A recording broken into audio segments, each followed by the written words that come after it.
नीतिसूत्रे 13. शून्यपुत्र बापाचे शिक्षण ऐकतो पण धर्मनिंदा बापनिंदाला मोजीत नाही. तोंडच्या शब्दांनी मनुष्य स्वतः चांगले फळ भोगितो पण कपटी सुनांच्या जीवाला बलात्कारक रूप फळ मिळते. जो आपले तोंड सांभाळतो तो आपला जीव राखतो.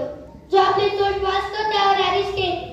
आळशा जीवाला हाव असते तरी त्याला काही यश मिळत नाही. उद्योगांचा जीव पुष्ट होतो. धार्मिकाला असतो त्याचा तिटकारा आहे परंतु दुर्जन अप्रतिष्ठावरून त्यास कारण होते. धार्मिकता सात्विक मार्गाने चालणाऱ्याचे रक्षण करीते. दुष्टता पातक सुतांना पाडिते. मनुष्याच्या जीवाची खंडणी हे त्याचे द्रव्य होय परंतु दारिद्र्याला धमकी ऐकावी लागत नाही. धार्मिकांची ज्योती प्रज्वलित असते. दुर्जनांचा दीप आलवतो.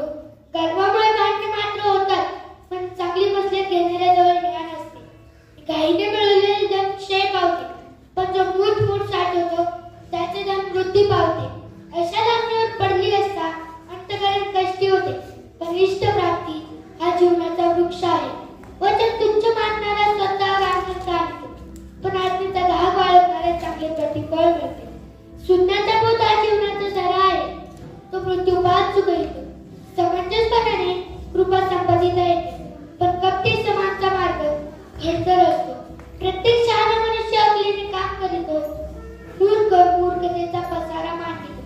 दृष्ट जासूस संकटात पडतो पण विश्वासू वकील हा एक औषधी आहे. इच्छा तृप्ती जीवन पण विश्वासू वकील हा एक औषधी आहे.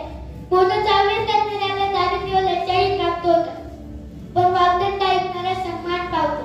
इच्छा तृप्ती जीवाला गोड वाटते पण वाईट सोडून देण्याचा मूर्खाला वीट आहे. शून्याची सोबत तर म्हणजे शून्य होशी. मूर्खांचा सोबती कष्ट पावतो. पाप्यांच्या पाठी सरिष्ठ लागते पण धार्मिकांस कल्याणरूप प्रतिफळ मिळते. चांगला मनुष्य